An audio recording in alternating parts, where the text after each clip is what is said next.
You ready, Mark? Under the provisions of Article 10 of the amendments to the Constitution, the Senate will come to order and proceed to the business of the first annual session of the 192nd General Court.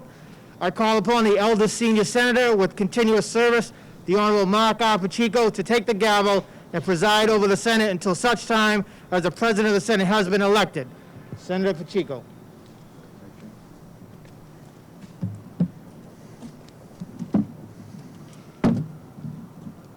Thank you very much, Mr. Clerk. I'd ask all the members to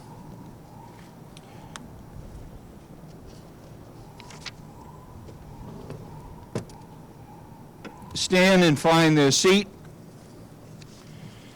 The Senate will now come to order.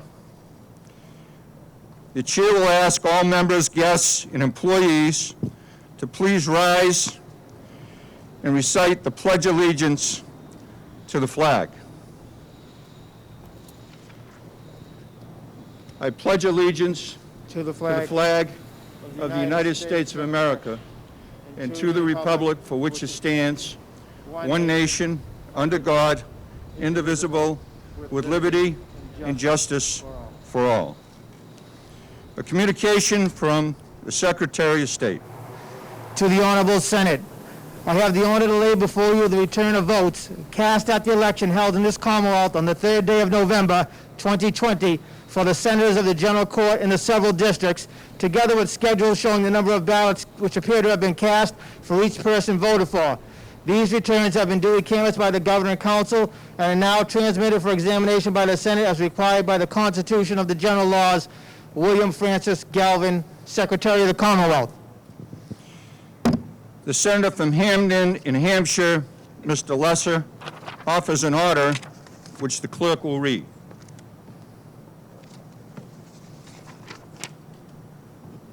Order that a special committee of the Senate to be appointed for the purpose of canvassing the votes for senators in the several districts. Question comes on adoption of the order. All those in favor signify by saying aye. Opposed, no. The ayes have it, and the order is adopted. The Senate members appointed are as follows: Senator Friedman of Middlesex and Senator O'Connor of Plymouth and Norfolk. The committee will meet in the front of the podium and be escorted by the Sergeant at Arms. The Senate will be in a brief recess.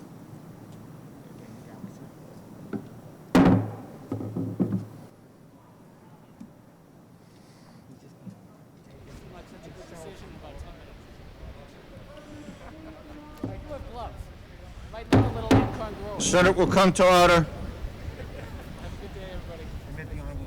Admit the Honorable Committee.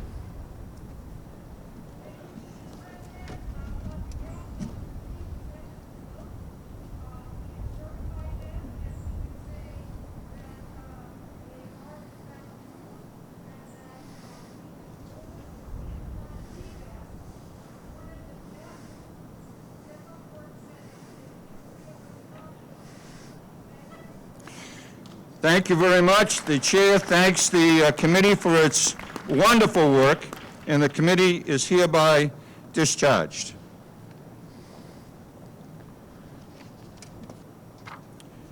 We'll now adopt an order appointing a committee to inform the governor and the executive council.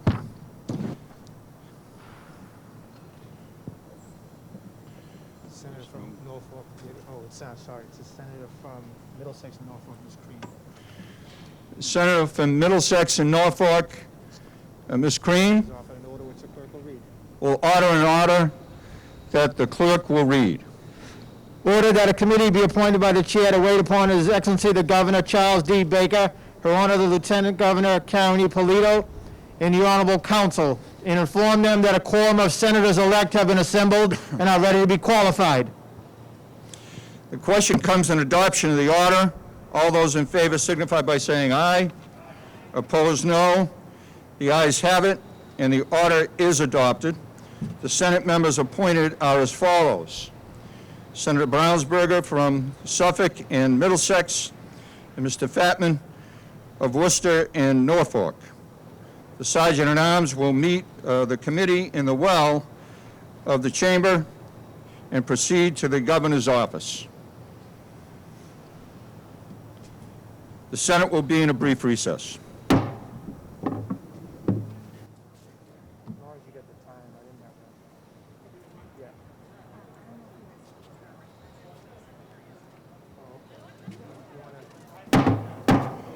Senate will come to order. For all those in attendance, I would like to recognize the Secretary of the Commonwealth, William Galvin. Thank you for being here, Mr. Secretary. Senate will stand in recess.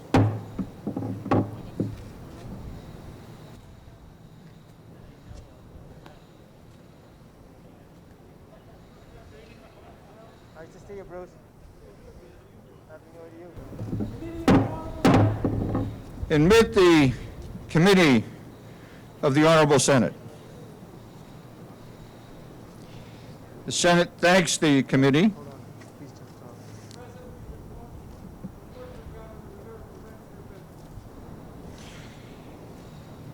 Thank you very much. The Senate thanks the committee, and the committee is hereby discharged.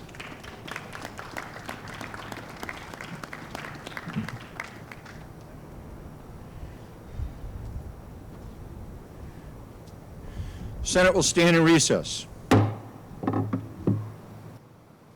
is going to go. Get the governor. He's either going to be right downstairs or one of Mr. President, His Excellency Charles D. Baker. Mr. President, His Excellency Charles D. Baker, Governor of the Commonwealth. Her Honor, Karen E. Polito, Lieutenant Governor of the Commonwealth, and the Executive Council. Admit His Excellency Governor Charles D. Baker, Her Honor Karen E. Polito, the Lieutenant Governor of the Commonwealth, and the Executive Council. Let's give them a round of applause.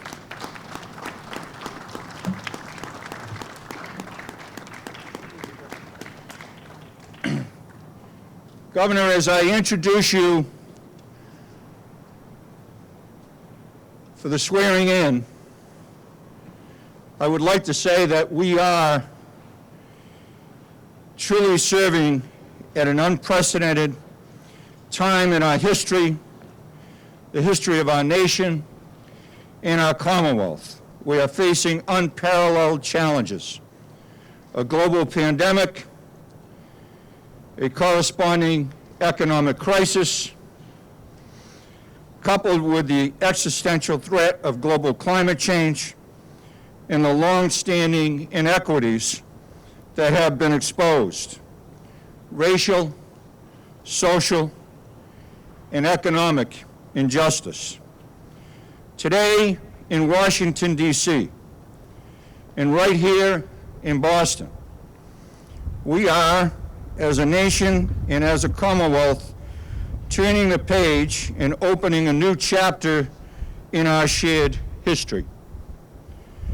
And in this new era, I know that we can and we will continue to meet these challenges by working together to secure the blessings of liberty, prosperity, and equality for all. I believe the future we seek to achieve is not some distant aspiration beyond our reach. We have the power to bring that future into existence. During this difficult time, the citizens of Massachusetts have endured and continue to endure the unprecedented challenges that we all face. And as we take our oath of office today, I am sure we are all incredibly proud to have the sacred honor of representing these resilient, hardworking individuals, the citizens of the Commonwealth of Massachusetts. And I'm incredibly proud to be working in cooperation with such capable and passionate public servants who are gathered here today. And that includes you, Mr. Governor, and the Lieutenant Governor, and the Executive Council. God bless the Commonwealth, and God bless everyone here today joining us in swearing in the 192nd Massachusetts General Court. Let us welcome the Governor of the Commonwealth for the swearing in.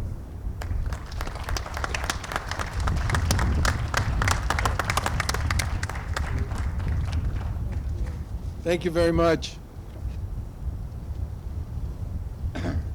Thank you very much, Senator Pacheco. And let me just say, on behalf of the Lieutenant Governor and myself, how much we appreciate the kindness and the graciousness that the Senate has shown to us and to members of our team over the course of this past legislative session. Senator Pacheco mentioned the activities that will be taking place today in Washington.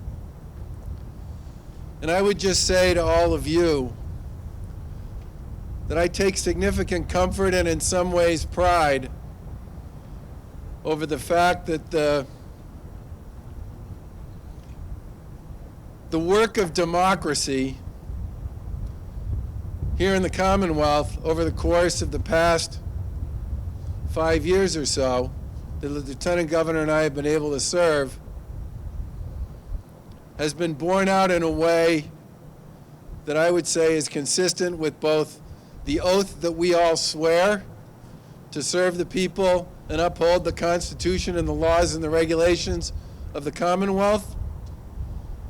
But in addition to that, has come with a willingness to work together to solve problems and move this Commonwealth forward during an extraordinary period in our state's history. And for that, we are both enormously grateful.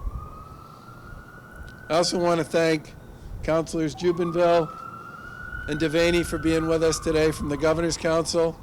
And before I swear you in, I do want to give a former member of the legislature and my colleague, the Lieutenant Governor, a chance to just say a few words to you. But I want you to know how much we look forward to working with you all in the next legislative session and how much we appreciate the closing that you all brought to this legislative session. Thank you. Good morning. Thank you, Governor Baker. Thank you, Senator Pacheco. And I'm proud and honored to be with Councilors Devaney and Councilor Jubinville. Madam President and members of the Senate, it's an honor to be with all of you today. As we look around at this moment, I think we will always remember this particular ceremony as it stands out from many of the others that we have all been a part of. There's three words I'd like to just emphasize, and that is pride, honor, and respect. I share the Governor's sense of pride in the way we conduct ourselves here in the Commonwealth of Massachusetts as members of the executive branch and the legislative branch. And I share all of your enthusiasm as we manage through these challenging times, which is what the word honor means. It has always been an honor to serve the people of this Commonwealth, whether as a select woman, a member of the legislature, or as your Lieutenant Governor. And I know each one of you in your years of service, how long they have been or how new they are to the newest members of the Senate being sworn in today. It has always been an honor to serve in ordinary times. The power of the roles that we have to have an impact on someone's life is really what inspires and drives us to do our work. But the honor of serving in extraordinary and challenging times really underscores the importance of service and the importance of our work. And that is what leads me to the word of respect. The way we conduct ourselves collaboratively, intelligently, efficiently, shows respect for the constituents that we share, the residents of our Commonwealth. And we show the utmost respect for them, and on a ceremonial day like today, by doing our jobs, working together, and helping them live through these extraordinary times.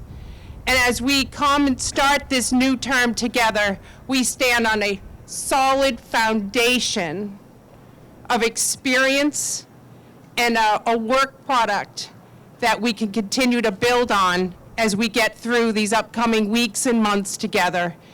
And I come here with enthusiasm, with appreciation, and the utmost respect for each and every one of you as we work in these upcoming weeks ahead to do our jobs together.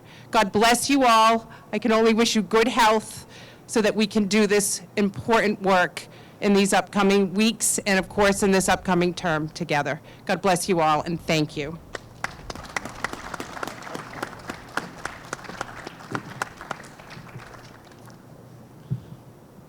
If I could, I'd like to ask all of you to raise your right hand and repeat after me.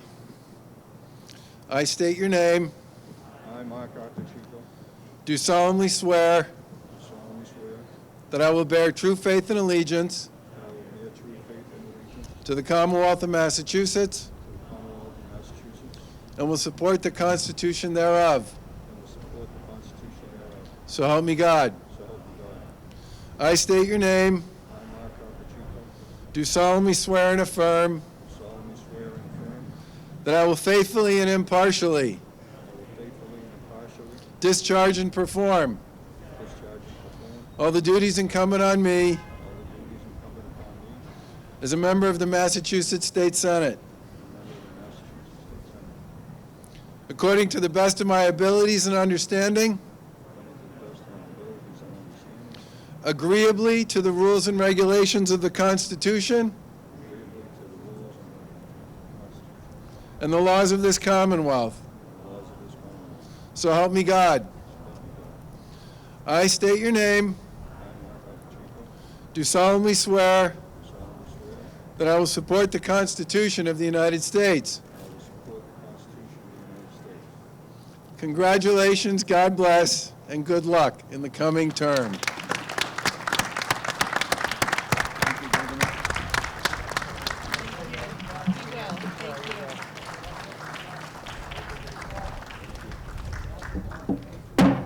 Thank you, Governor Baker, Lieutenant Governor Karen Polito, the Executive Council. Thank you very much. I would now ask the Sergeant at Arms to escort the Governor, the Lieutenant Governor, and the Executive Council away from these services so that he may be able to go on with the rest of his duties today. Thank you again, Governor, Lieutenant Governor, and the Executive Council. Just before the Senate recesses today, from here, I want to remind each one of you that there is an envelope beneath your chair. The clerk has asked me to have you open that envelope and sign the paperwork inside with the pen that is inside, and leave them at your assigned chair, and members of the clerk's office will be collecting those signed paperwork before we leave. So I thank you all very much. Congratulations to everyone, all senators. We are now recessing to the hour of 1 o'clock to assemble in the Senate chambers. No? Yes. Yes.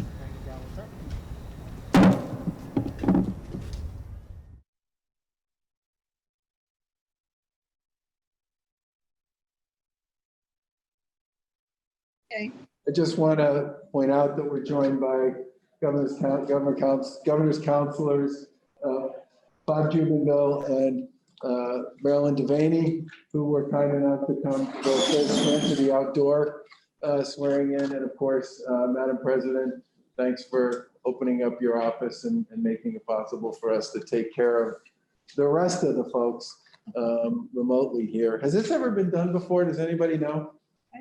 Because we just started doing the remote to begin with. Okay, so this is the first time we think Yes. we've had this sort of a swearing in. It's a Okay. year of many firsts, you know? Yeah, tell me about it. Yeah.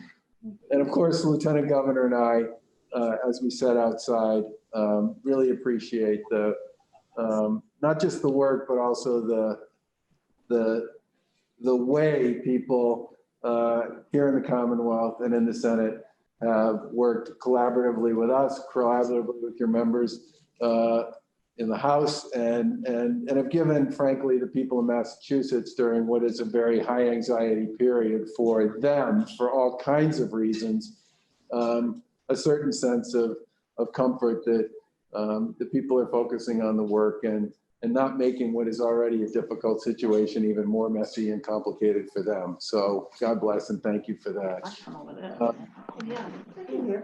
I would now like you all to raise your right hands and repeat after me.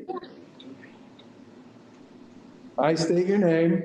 I, Mike Barnes here, Do solemnly swear solemnly swear that I will bear true faith and allegiance that I will bear true faith and allegiance to the Commonwealth of Massachusetts to the Commonwealth of Massachusetts and will support the Constitution thereof. and will support the Constitution thereof. So help me God. So help me God. I state your name. I, Mike Barnes, Do solemnly swear and affirm do solemnly swear and affirm that I will faithfully and impartially That I will I will faithfully and impartially discharge and perform discharge and perform all the duties incumbent on me the duties incumbent on me as a member of the Massachusetts State Senate, as a member of the Massachusetts State Senate, according to the best of my abilities and understanding, according to the best of my abilities and understanding, agreeably to the rules and regulation of the Constitution agreeably to the rules and regulations of the Constitution, and the laws of this Commonwealth. the laws of the Commonwealth. So help me God. So help help me me God. God. Help me God. I state your name. I, I, Julian Julian Sear, Do solemnly swear solemnly swear that I will support the Constitution of the United States. that I that I will support the Constitution of the United States. Congratulations, and we look forward to working with you. Thank you. You got that? Congrats, everyone. You guys have a nice day. Governor. and I'm sure we'll see Thank you. you, Governor. Thank you, Lieutenant Governor. Thank you, Counselors. Governor, thank you. Thank you.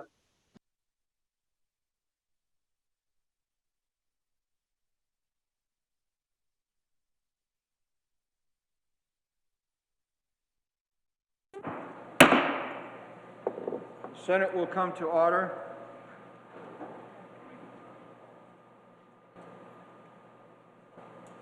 Senate will move to the election of a Senate President. The Senator from Norfolk and Suffolk, Mr. Rush, offers an order which the clerk will read. Ordered that pursuant to the provisions of Senate Rule 4, the Senate shall proceed forthwith to the election of a president. Question comes on adoption of the order. All those in favor signify by saying aye. All those opposed, no. The ayes have it, and the order is adopted. The Senate will proceed to the election of a Senate President. Brief recess. Senate will stand in a brief recess.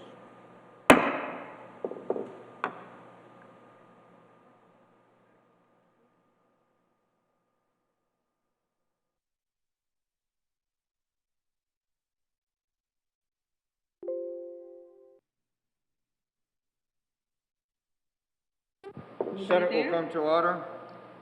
You can hear me?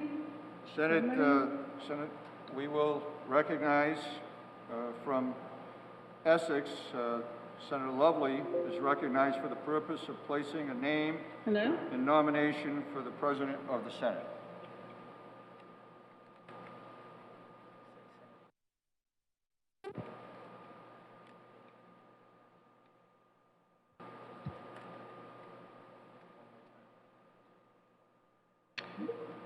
Thank you, Mr. President, and through you to the members.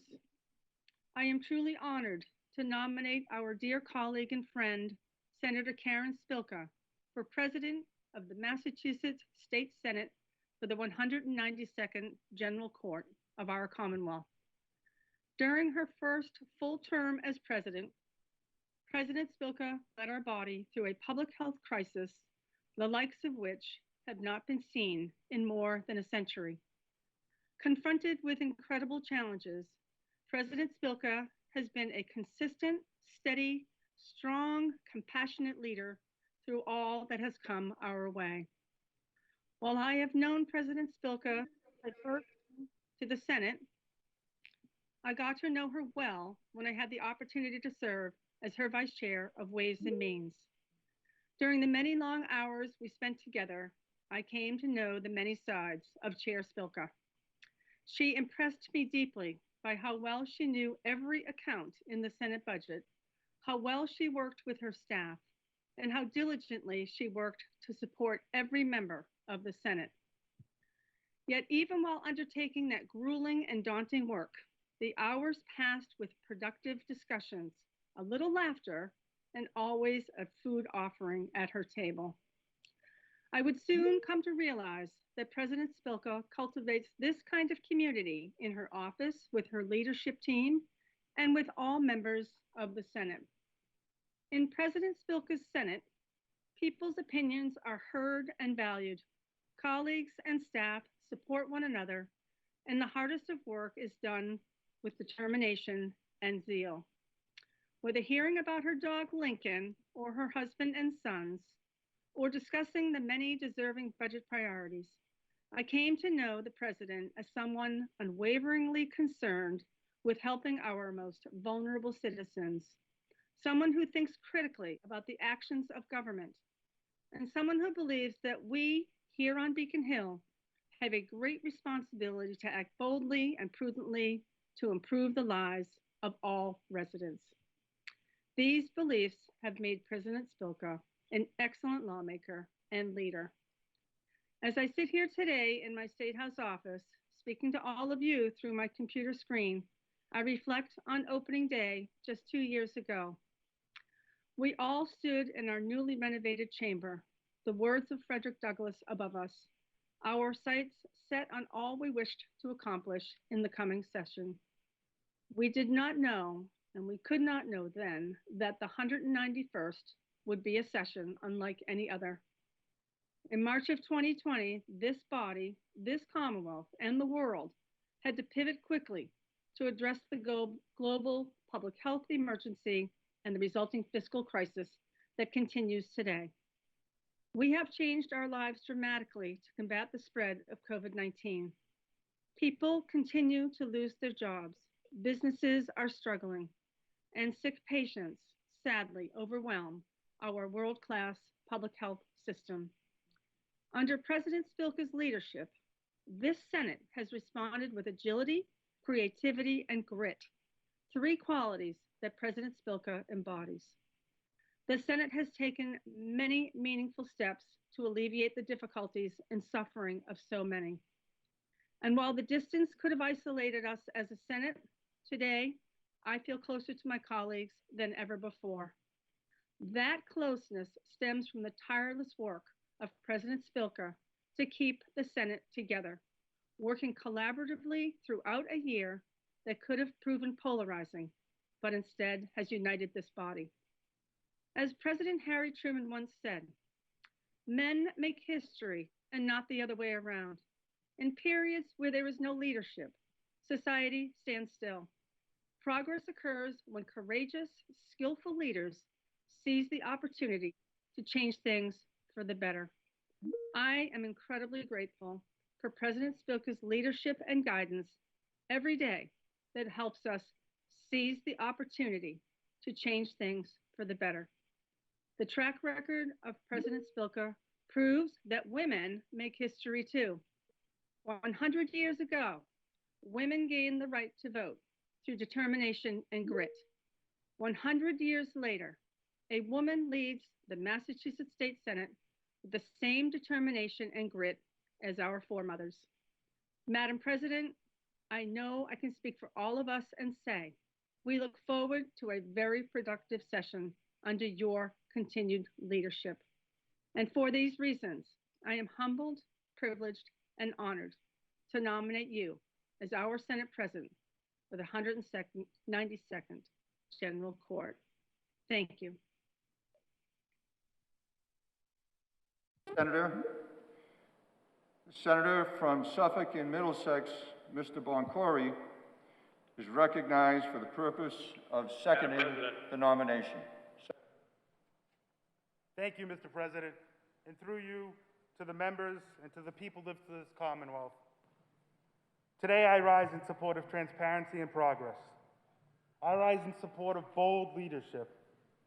I rise in support of government working for the people, that we as a body will continue to guide this Commonwealth on a path of renewal and rebuilding and the 192nd convening of this great and general court. And Mr. President, it is in that spirit and with those tenets in mind that I rise today with the privilege and honor to second the nomination of the gentle lady from 2nd Middlesex and Norfolk, Karen E. Spilka, as President of this Massachusetts State Senate.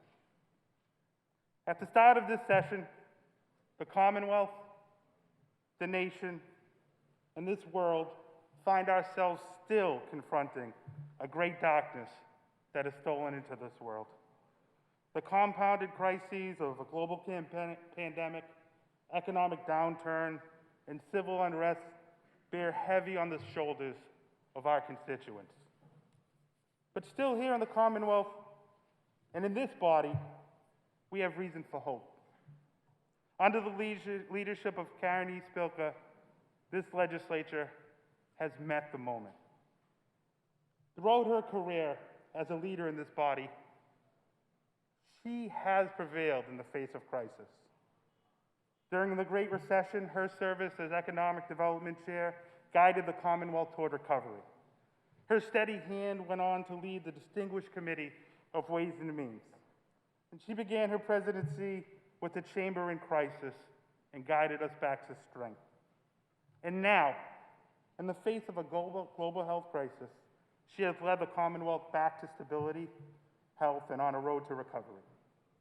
The gentle lady's leadership in these moments is not an accident, nor is it coincidence. Rather, is representative of her inimitable talent for combining compassion with common sense to make good public policy that works for the people. A compassion born from steering her own course through peril of her childhood. Compassion that shaped her career as a social worker. Compassion which allowed her to excel as an attorney and as a conciliator, helping others reach compromise. And the same compassion she displays as a policymaker, who in my own personal experience has witnessed her willing to forfeit her own personal policy initiatives to help us as a body achieve our shared goals. Its leadership reminiscent of suffragists Louise Parker Mayo and Josephine Collins, women who also from Metro West were jailed for freedom in 1916 and 1919 by protesting for the expanded right to vote. With their arrests, Mayo and Collins briefly sacrificed their personal freedoms in an effort to forever expand freedoms for all women. And Mr. President, I offer that the gentle lady from 2nd Middlesex and Norfolk, who leads with passion and common sense, who is willing to make her own sacrifices to achieve our progress, and who is dedicated to ideals larger than self, exemplifies the spirit of Louise Parker Mayo and Josephine Collins. In this great and general court, we all, as members, aspire to turn the promise of progress into policy and our ideals into law. Last summer, when our nation marched for equity and our laws were silent, this chamber took action. Many derided our efforts as overly idealistic. And maybe without Karen Spilka, that may have been true. But in echoing the oath that we took today, she, as our leader, endeavored to bear true faith and allegiance to the Commonwealth of Massachusetts by ensuring equity and justice as law. The gentle lady from 2nd Middlesex in Norfolk sees equity and justice not as just the goal, but as the very foundation with which we must approach each and every policy that we undertake. I know in transportation, she has led the effort on non-binary identification for driver's licenses. She's emphasized a new regionalized approach to public transit, and she's made our roads safer by passing a hands-free driving bill. It is through her ability to see possibility where others see problems, and her ability to see opportunity where others see obstacles, that she has shepherded long-stalled progressive policies into law in this past session. So, Mr. President, above all, today I rise in support of a compassionate leader who has demonstrated through crisis and novel policy a fierce commitment to equity and justice. She has led the progress of this Commonwealth by endeavoring to relieve others' discomfort because she remembers her own. Under her leadership, this body has sought policies to make our Commonwealth healthier, stable, and more prosperous for all of our residents. And it is for these reasons, and so many more, that I ask my colleagues to join me in doing what is self-evident and re-elect the gentle lady from 2nd Middlesex in Norfolk, Karen E. Spilka, as our Senate President. Thank you. Much, Senator Boncory and Senator Lovely, for your nominating speeches. The Senator from Worcester in Norfolk, Mr. Fatman, is recognized at this time for the purpose of placing a name in nomination for the President of the Senate. Senator Fatman.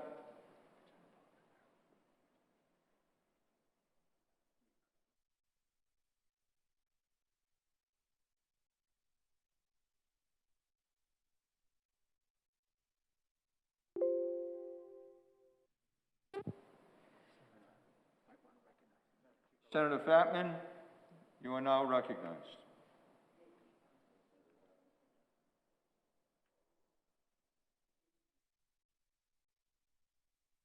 Thank you, Mr. President, and through you to the members. Today, as we have every 2 years, the members of the State Senate will be choosing the leader of our body. While this has been commonplace and a common occurrence, there is nothing common about today or in the times in which we serve. Challenging times abound. And in these moments, we seek leaders who can rise to meet the challenges ahead. For our caucus, that choice is clear. Senator Bruce Tarr as President of the Massachusetts State Senate. The consummate public servant who has served as a former prosecutor, state representative, and now as state senator, Bruce Tarr has dedicated his life to serving and helping other people. He's often the first person in our building which we work and the last to leave. If, like last night, he gets to leave at all. Oftentimes consulting on the difficult challenges and issues of our time. Traditionally, you may see his knowledge of this institution through his advocacy for legislation like Melissa's Law, transmission interlock systems, our police, for firefighters and first responders, for fishermen, funding our schools, or ensuring the well-being of our pets. This past year, in the midst of an unprecedented global pandemic, the institutional knowledge that Senator Tarr holds was put to the test as we navigated numerous crises that unfolded. He worked tirelessly to develop solutions that would benefit all the residents of the Commonwealth, oftentimes by asking the members of this body difficult and thought-provoking questions that needed answers.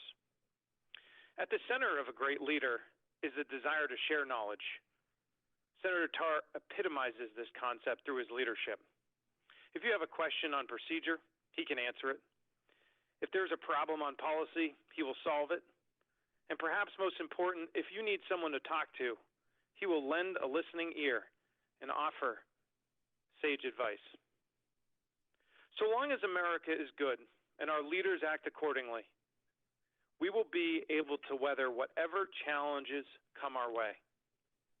As we work to bring the COVID-19 crisis to an end in this new session, we're reminded about the need for trust, honesty, and integrity in this body after a long fog dissipates from the trials of the previous session that some of my colleagues have already outlined here today. Senator Tarr possesses the attributes necessary to lead this great body forward into a brighter and healthier tomorrow. Aristotle once said, "Excellence is never an accident. It is always the result of high intention, sincere effort, and intelligent execution." It represents the wise choice of many alternatives. I can think of no other who strives to achieve excellence through those means more than the gentleman from Gloucester, and I hope you will join with me in supporting his candidacy for president. Thank you. Thank you very much, Senator Fatman. Now the senator from Plymouth and Norfolk, Mr. O'Connor, is recognized for the purpose of seconding the nomination. Thank you, Mr. President, and through you to our members. It is my honor to second the nomination of the gentleman from Gloucester, my good friend, Senator Bruce Tarr, to be the next president of our esteemed body, the Massachusetts State Senate. Throughout my time in the Senate as a staffer and having the honor to serve as a member, I've been able to witness firsthand and experience the leadership of the senator from the North Shore. His fingerprints are on almost every significant piece of public policy that has passed in our legislature for more than 2 decades. And he has proven to be a steadfast collaborator and a compassionate leader. He is someone you can truly rely on at any time for anything.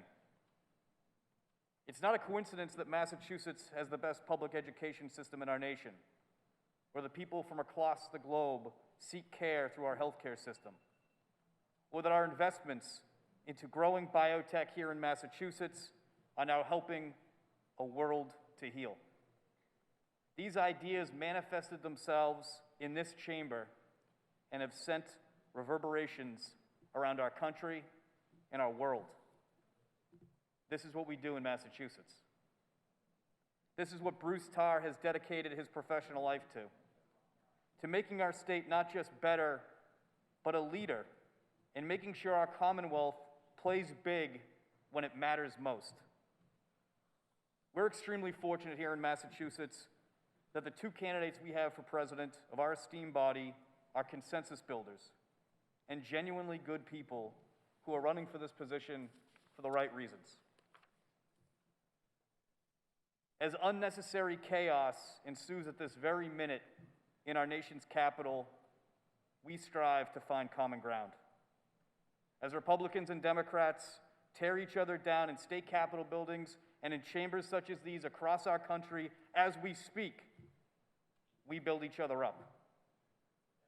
The reason we're able to do this is because of the path that Bruce Tarr has paved. 3 years of proven leadership, collaboration, hard work, courage, legislating with integrity and in a bipartisan manner. By working in a bipartisan fashion, our state Senate has set itself apart from the divide that cracks the very foundation of our democracy.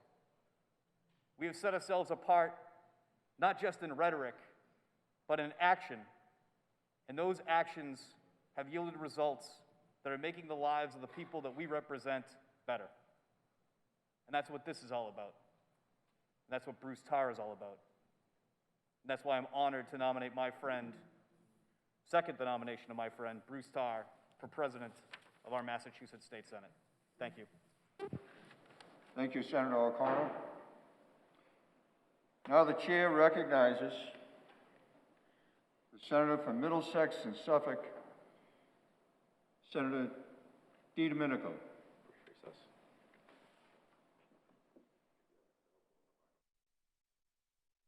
Stand in a brief recess.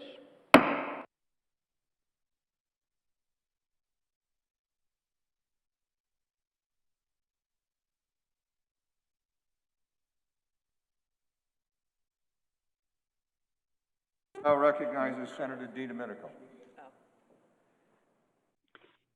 President, I move to close nominations for Senate President. A motion made to close nominations for the office of President. All those in favor signify by saying aye. Opposed, no. The ayes have it, and the nominations are now closed. The question now comes on the election of a Senate President. And so for all the members of the Senate, each senator will state the name of the candidate they wish to vote for when the clerk calls the roll. The clerk will call the roll. Please call the chair.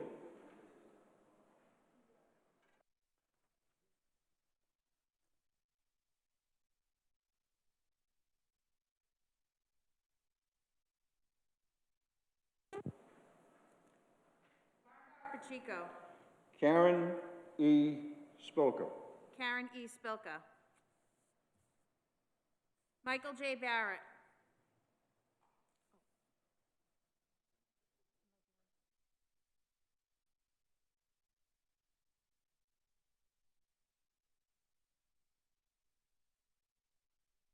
Bruce E. Tarr. Bruce E. Tarr. Patrick M. O'Connor. Bruce E. Tarr. Adam Gomez. Karen E. Spilka. Karen E. Spilka. Karen E. Spilka. Karen E. Spilka.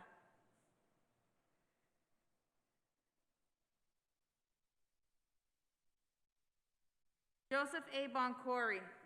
Karen E. Spilka. Karen E. Spilka. John J. Cronin. Karen E. Spilka. Karen E. Spilka.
code officer will ascertain the votes of members who are participating virtually and record it with the clerk. Michael J. Barrett. Karen E. Spilka. Karen E. Spilka. Michael D. Brady. Karen E. Spilka. Karen E. Spilka. William N. Brownsberger. Karen E. Spilka. Karen E. Spilka. Harriet L. Chandler. Karen E. Spilka. Karen E. Spilka. Sonia Chang Diaz. Karen E. Spilka. Karen E. Spilka. Nick Collins. Karen E. Spilka. Karen E. Spilka. Joanne M. Comerford. Karen E. Spilka. Karen E. Spilka. Cynthia Stone Cream. Karen E. Spilka. Karen E. Spilka. Brendan P. Crichton. Karen E. Spilka. Karen E. Spilka. Julian Sear. Karen E. Spilka. Karen E. Spilka. Sal N. D. Domenico. Karen E. Spilka. Karen E. Spilka. Diana DeZoglio. Karen E. Spilka. Karen E. Spilka. James B. Eldridge. Karen E. Spilka. Karen E. Spilka. Ryan C. Fatman. Bruce E. Tarr. Bruce E. Tarr. Paul R. Feeney. Karen E. Spilka. Karen E. Spilka. Barry R. Feingold. Karen E. Spilka. Karen E. Spilka. Cindy F. Friedman. Karen E. Spilka. Karen E. Spilka. Ann M. Goby. Karen E. Spilka. Karen E. Spilka. Adam G. Hines. Karen E. Spilka. Karen E. Spilka. Patricia D. Jalen. Karen E. Spilka. Karen E. Spilka. John F. Keenan. Karen E. Spilka. Karen E. Spilka. Edward J. Kennedy. Karen E. Spilka. Karen E. Spilka. Eric P. Lesser. Karen E. Spilka. Karen E. Spilka. James M. Lewis. Jason M. Lewis. Karen E. Spilka. Karen E. Spilka. Joan B. Lovely. Karen E. Spilka. Karen E. Spilka. Mark C. Montigny. Karen E. Spilka. Karen E. Spilka. Michael O. Moore. Karen E. Spilka. Karen E. Spilka. Susan L. Moran. Karen E. Spilka. Karen E. Spilka. Rebecca L. Roush. Karen E. Spilka. Karen E. Spilka. Michael J. Rodericks. Karen E. Spilka. Karen E. Spilka. Michael F. Rush. Karen E. Spilka. Karen E. Spilka. Walter F. Timmelty. Karen E. Spilka. Karen E. Spilka. John C. Velas. Karen E. Spilka. Karen E. Spilka.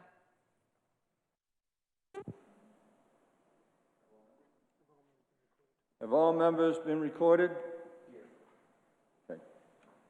Karen E. Spilka has 37 votes. Bruce E. Tarr has 3 votes. 37 members have voted for Karen E. Spilka. 3 members have voted for Bruce E. Tarr.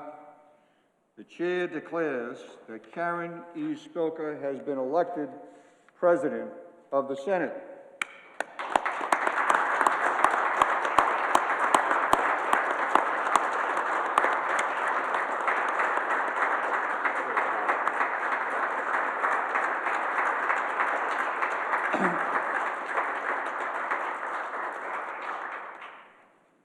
Chair recognizes Senator Tarr. Thank you, Mr. President, and through you to the members. Mr. President, I move that the clerk be directed to declare the election of Karen E. Spilka as the President of the Senate unanimous. Those in favor of declaring the election of President of the Senate unanimous signify by saying aye. All those opposed, no. The ayes have it, and Senator Karen E. Spilka is unanimously declared Senate President.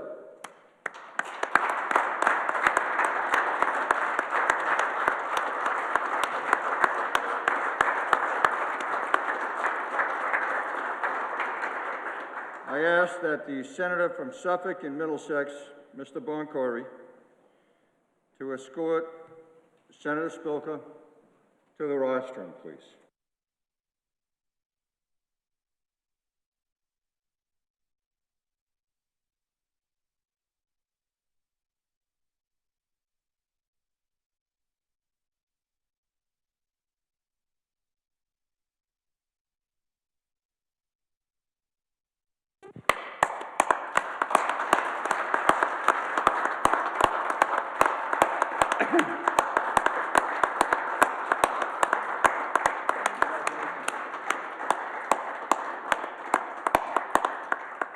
And as Karen E. Spilka approaches the rostrum, on behalf of all of us, Madam President, congratulations. Thank you for your outstanding leadership in the face of tremendous adversity and challenges this past year. We all look forward to more of the same. Thank you very much. Karen E. Spilka, President of the Massachusetts Senate.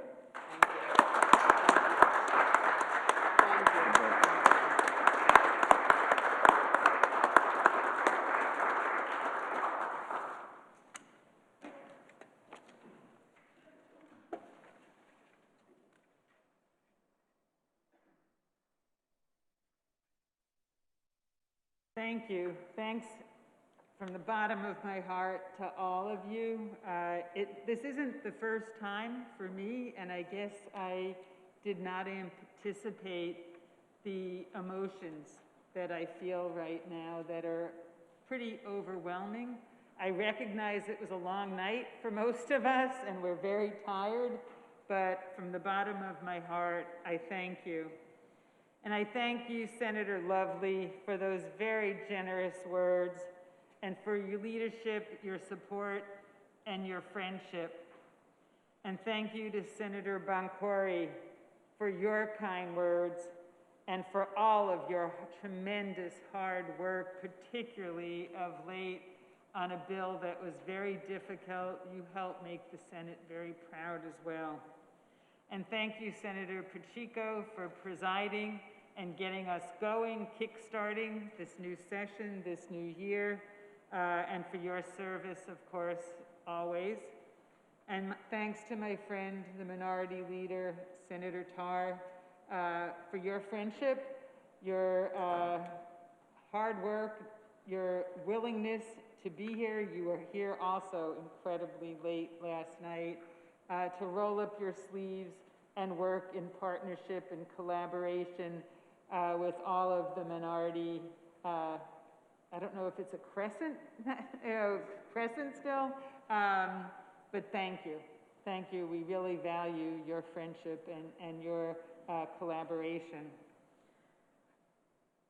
It is my greatest honor and privilege to lead the Massachusetts Senate. And I am grateful once again for the faith and trust that you have put in me this session. As I stand before you today in the middle of a crisis unlike anything any of us have seen in our lifetimes, I am reminded of how humbling it truly is to be elected to serve and to lead the people of this great Commonwealth. I have often said, and said it very proudly, that Massachusetts leads America in so many ways. And in these dark and difficult times, it is more important than ever before that the Commonwealth serves as a light and a beacon to our nation, and that the Massachusetts State Senate lead by example. As millions around the country have suffered great losses from the COVID-19 pandemic and the economic fallout, they have learned a lesson that we all hold dear in Massachusetts for a very long time. The lesson is that good government matters.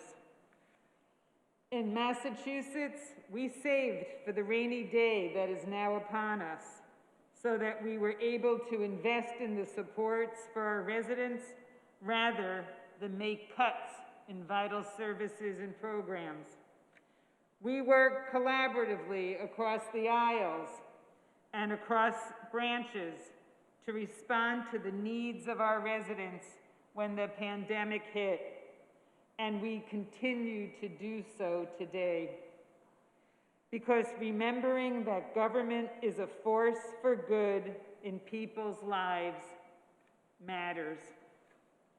We continue to rely upon data and trust science and support our healthcare professionals as we navigate the very difficult terrain of reopening and recovery here. And the Senate, through its bipartisan working group, engaged on every aspect of the state's COVID's response, from concerns about childcare to personal protective equipment, to the reopening of businesses, all the way to the vaccine rollout, and we continue to be deeply engaged. Because when people are anxious, when families are suffering, and when the world seems unsure, responsive, compassionate government matters. So now more than ever, it is our job as legislators, as leaders, to say what we mean and then get it done.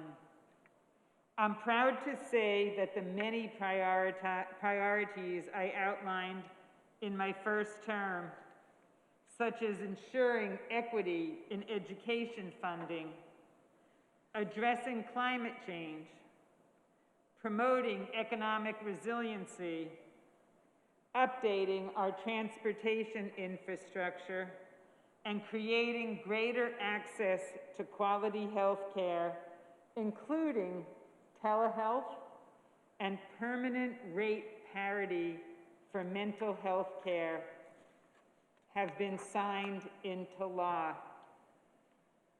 At the same time, the Senate has responded to a number of events that simply could not wait.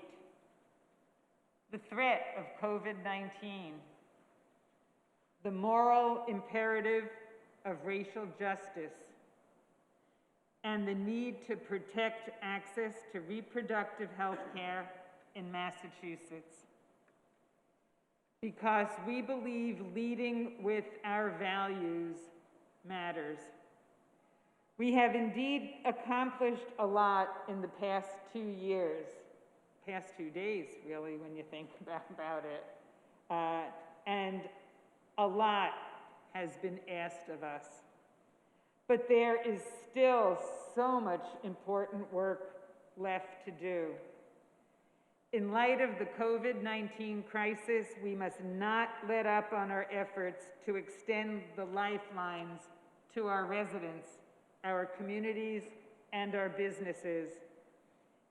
It is clear the time is now for emergency paid leave. And so the Senate, I'm proud to say, will be working on solutions with our partners in government, business, and labor leaders as soon as this session is underway, because we must continue to support every single person at every level of government, in every facet of our healthcare system, and throughout our economy, who is fighting to ensure our health and safety and our economic recovery during this ongoing crisis. We must continue to commit ourselves to expanding COVID testing, tracing, and vaccination, particularly for our most vulnerable, and ensuring that those on the front lines have what they need to fight this virus. Because paying attention to the details when people are calling on us for help matters. Finally, we must recommit ourselves to the hard work of ensuring racial justice and equity in Massachusetts. The police reform bill that was signed into law on New Year's Eve was a very important start. It is the sprint portion of the marathon we all must run, listening to the voices of people of color as we go. As we begin our work this Senate session, we do so against a backdrop of national hardship. And those, they're still out there, those that would seek to divide us along political, ideological, or racial lines. But at this crucial, precarious time, there is simply no room in government for us against them. Here in Massachusetts, at least, there is no them, there is only us. And we will all rise or fall together.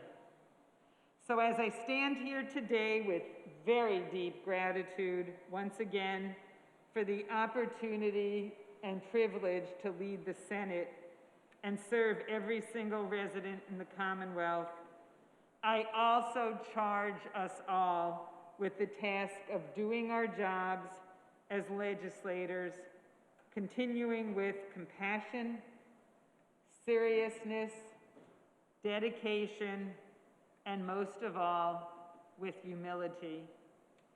Our residents are looking for us to do the jobs they sent us here to do.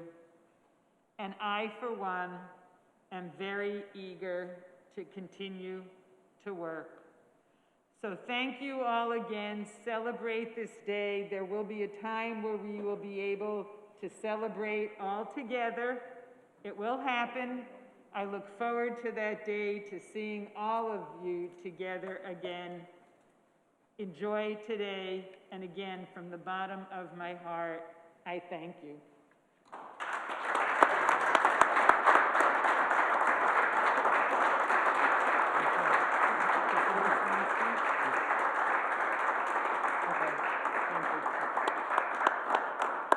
Thank you.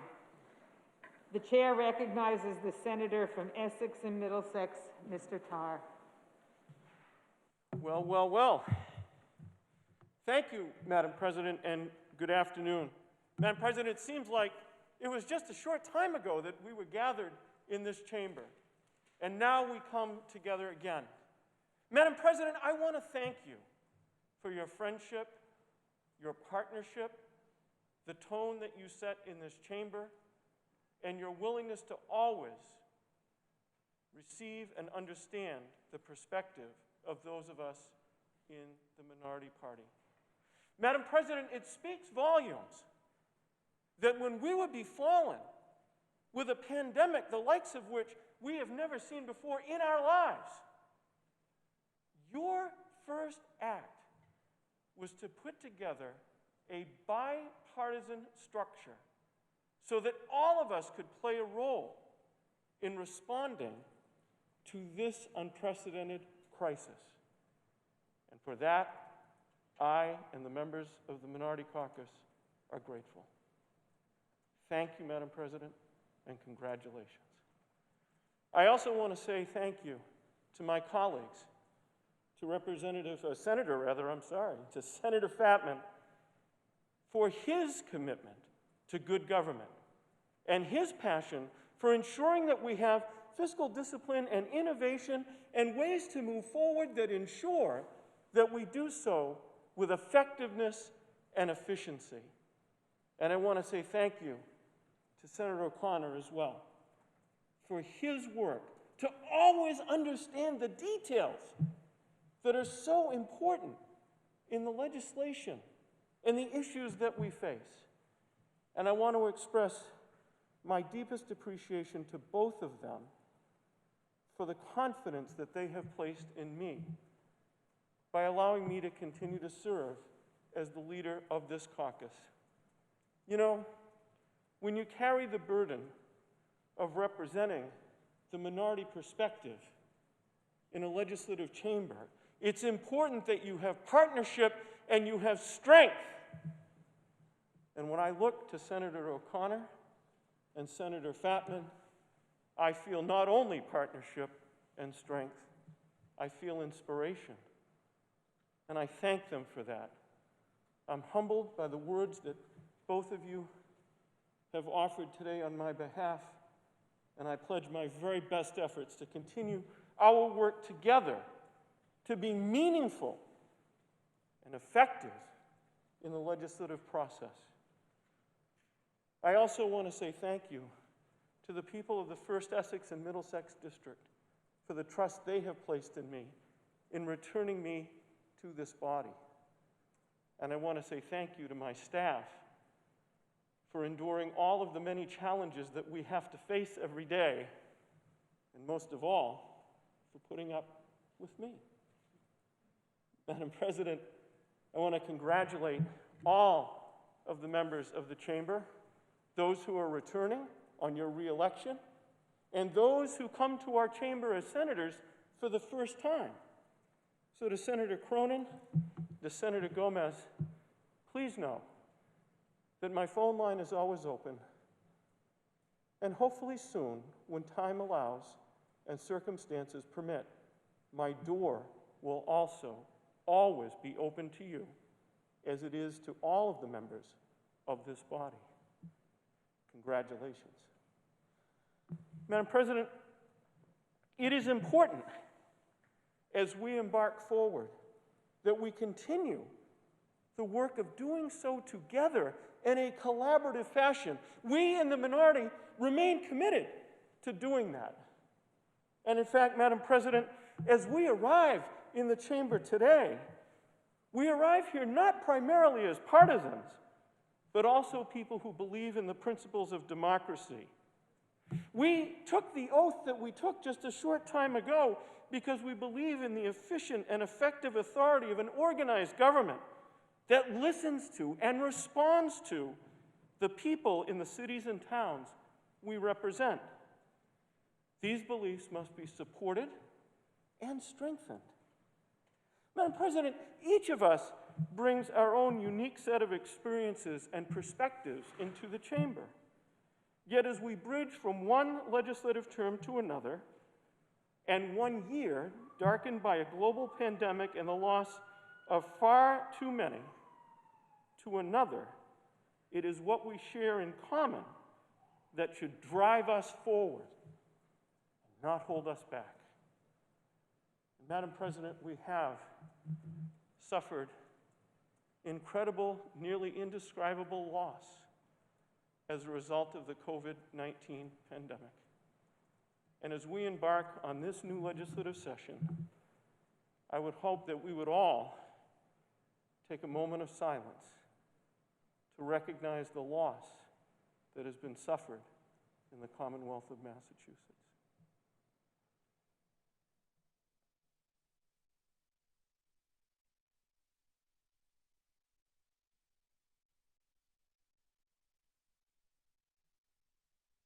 Thank you.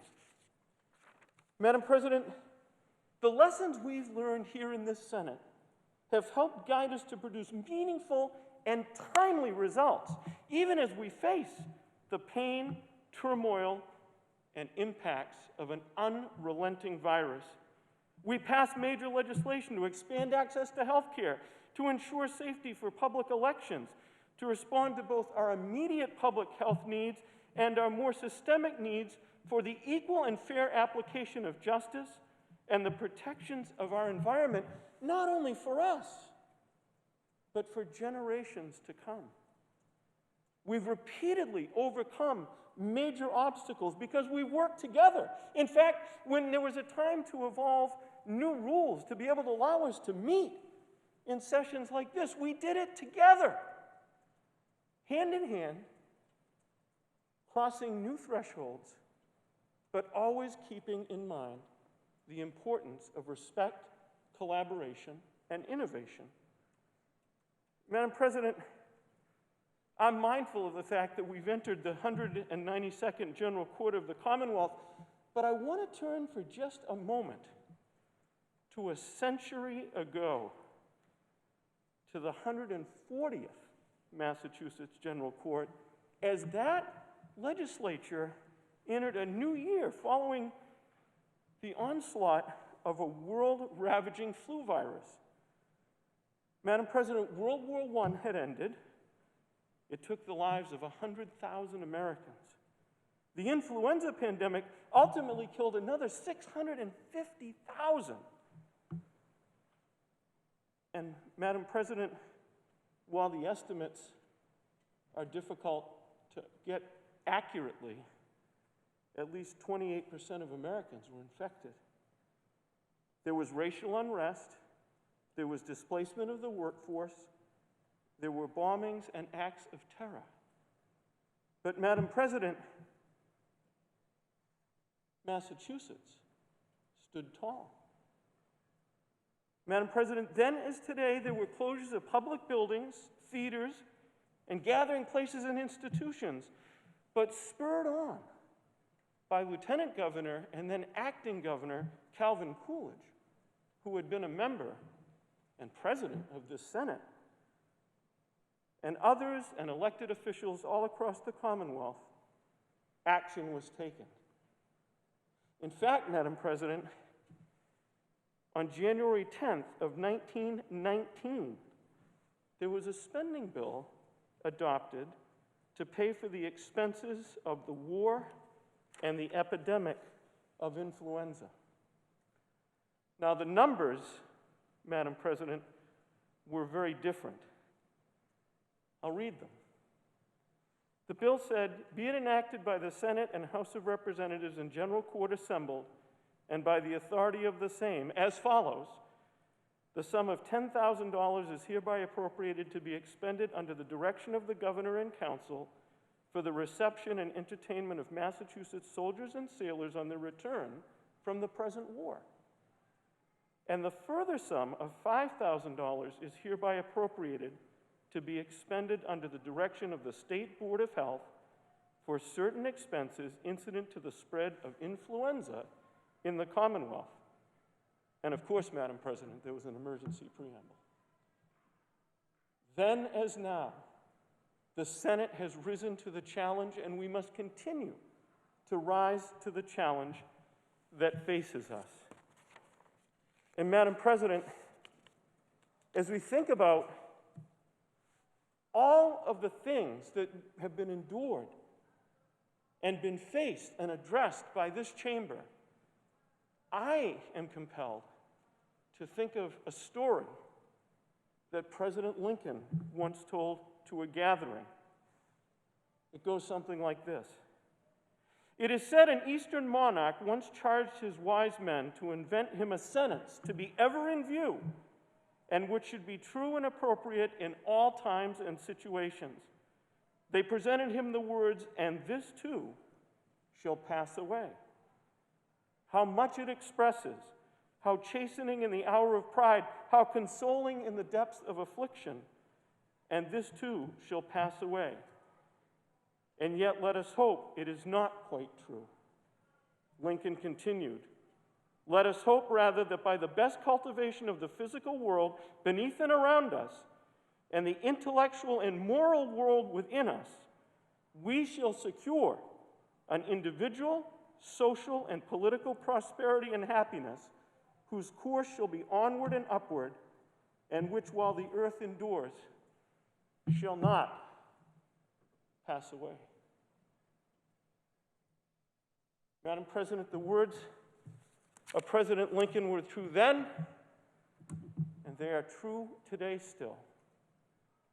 And so as we come forth from Minority Crescent, we pledge to continue to fulfill our responsibility and our obligation to represent faithfully, truthfully, compassionately, and collaboratively the voice and thoughts of those in the minority.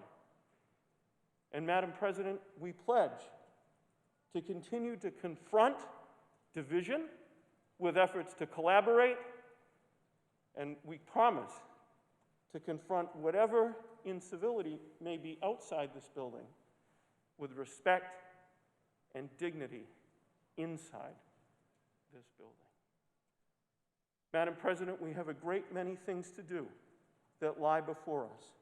Mitigating economic harm, protecting public health, making sure that we do everything within our power to eradicate racism and injustice and intolerance.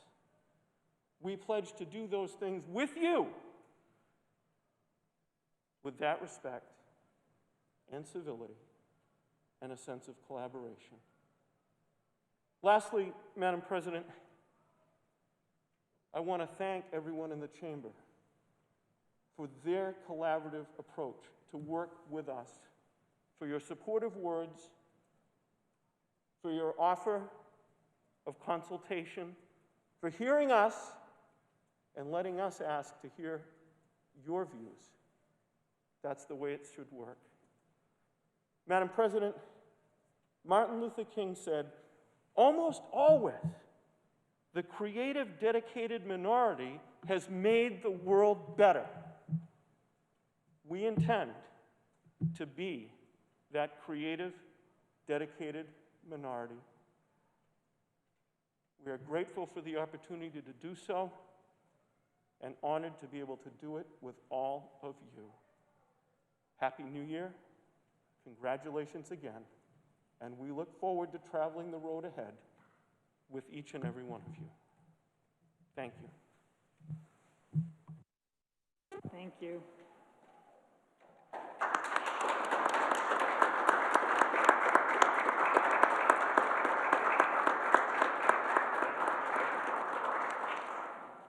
Warm thanks to the Minority Leader. Thank you. The Chair also would like to take a moment to congratulate and acknowledge our two newly joining members who are here today. Again, sorry you couldn't experience the full force of this day, but there will be others with luck and that you will be able to experience it. We are grateful for your being here. I've gotten to know, to some extent, both of you and had a chance to speak with you over the phone. And I know that your unique perspectives, experiences will just bring such an incredible perspective to the Senate. Both of you, I know, are so ready, willing, and wanting to roll up your sleeves, get to work, and start tackling the issues that you raised and met during these last few months. So welcome, warm welcome, congratulations. We look forward to your many contributions as Massachusetts senators. So congratulations, Senator Cronin, Senator Gomez, welcome aboard.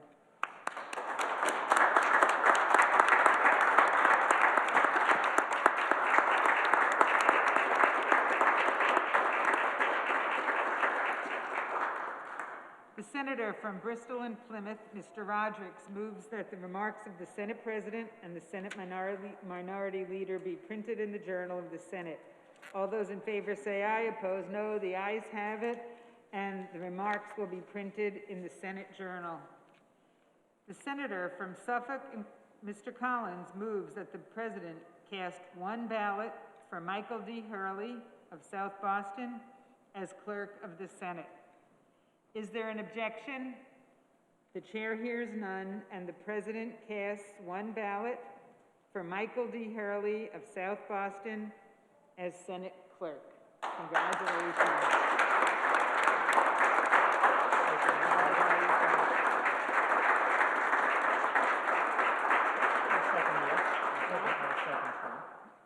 I know, both of us, yeah. Of our second term here. I will now administer the oath of office to our Senate Clerk.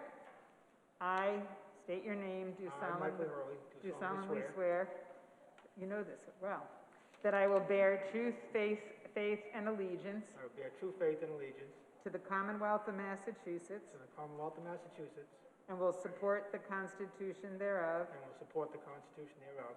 So help me God. So help me God.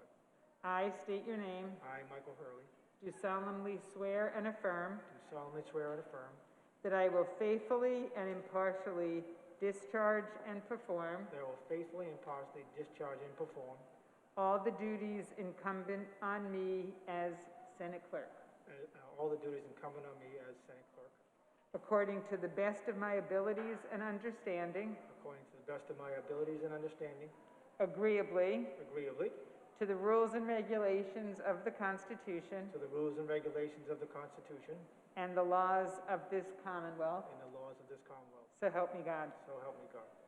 I state your name. I, Michael Hurley, Do solemnly swear do solemnly swear that I will support the Constitution of the United States. that I will support the Constitution of the United States.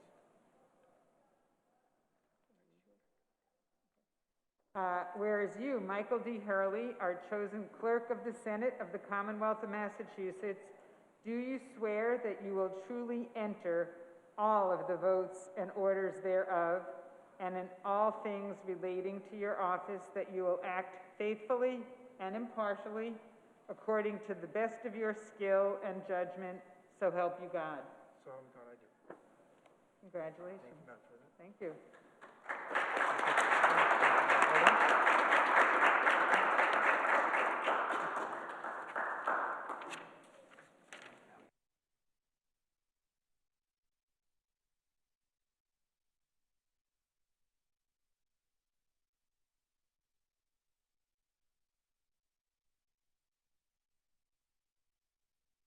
To recognize with honor the House Clerk, Stephen James, welcome here. Thank you for all of your service, and we are happy that you blessed us with your presence.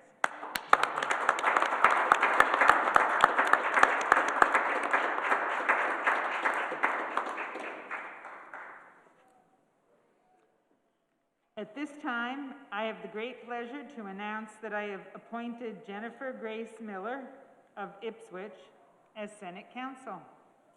I ask that the Senator from Essex and Middlesex, Mr. Tarr, escort Ms. Miller to the rostrum to take and subscribe to the oaths of office as required by the Constitution.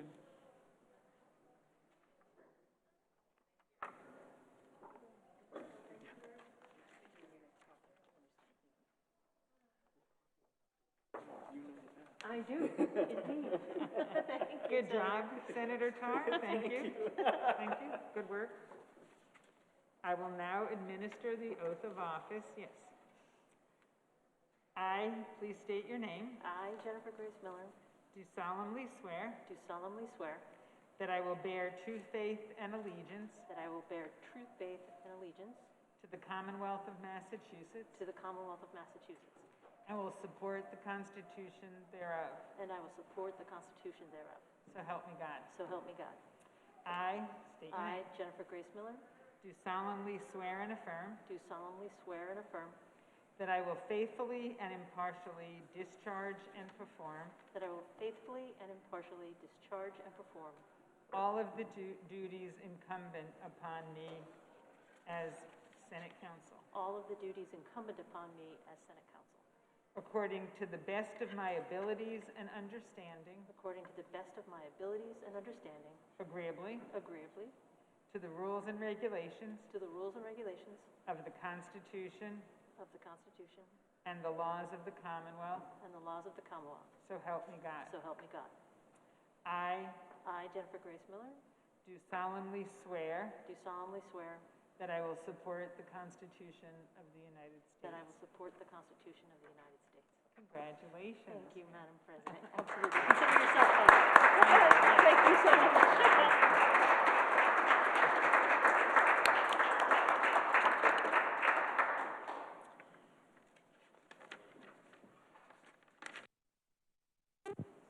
Brief recess.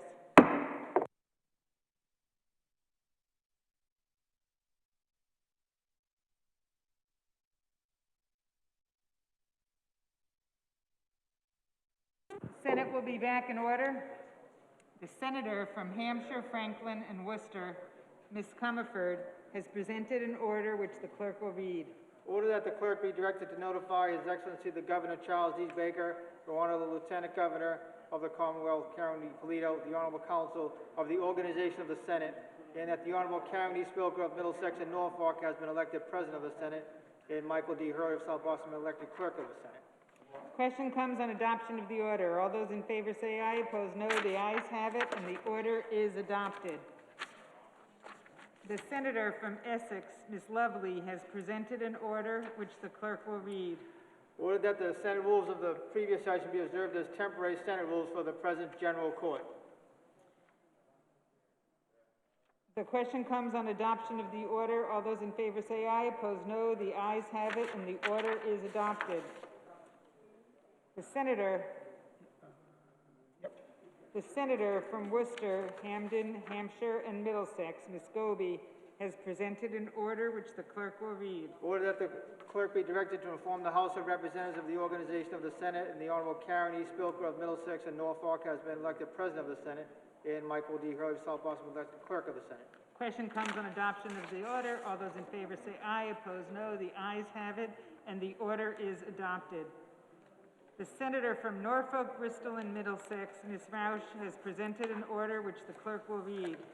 Ordered that the clerk begin the daily printing of the Journal of the Senate as authorized by Senate Rule 6, and that the daily reading thereof be dispensed with, that under authority of Section 22A of Chapter 3 of the General Laws, copies of the journals for the entire session be printed and bound with customary appendices and an index, and that a certified copy thereof be deposited with the Secretary of the Commonwealth as the official bound journal of the Senate.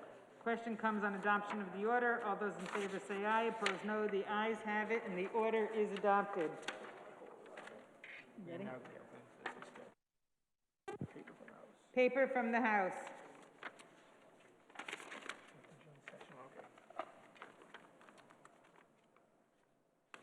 The House order relative to holding a joint session for the purpose of administering the oath of office to the several councilors-elect comes from the House, adopted by that branch. The senator from Essex, Ms. Lovely, asks unanimous consent that the rules be suspended to allow the matter to be considered forthwith. Is there an objection? The chair hears none, and the rules are suspended. Question now comes on adoption of the order. All those in favor say aye. Opposed, no. The ayes have it, and the order is adopted.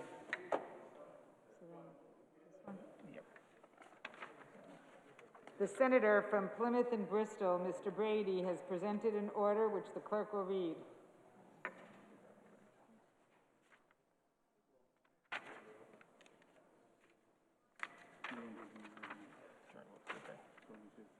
Yep.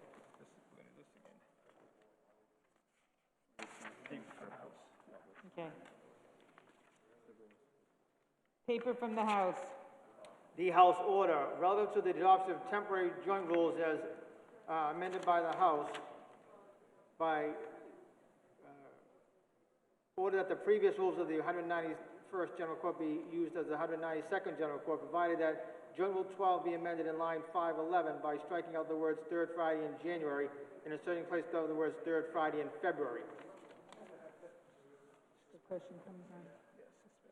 The senator from Essex, Ms. Lovely, asks unanimous consent that the rules be suspended to allow the matter to be considered forthwith. Is there an objection? The chair hears none, and the rules are suspended. Question comes on adoption of the order. All those in favor say aye. Opposed, no. The ayes have it, and the order is adopted. Okay. It's just a time meeting order for today.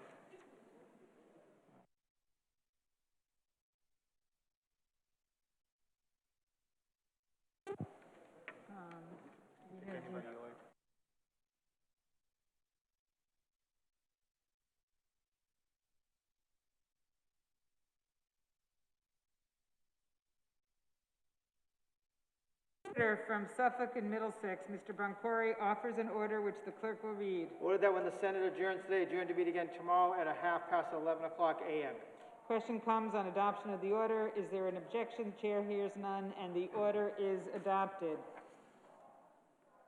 The senator from Hampden, Mr. Gomez, moves that the Senate do now adjourn. All those in favor say aye. Opposed, no. The ayes have it, and the Senate stands adjourned to meet again tomorrow at 11:30 a.m.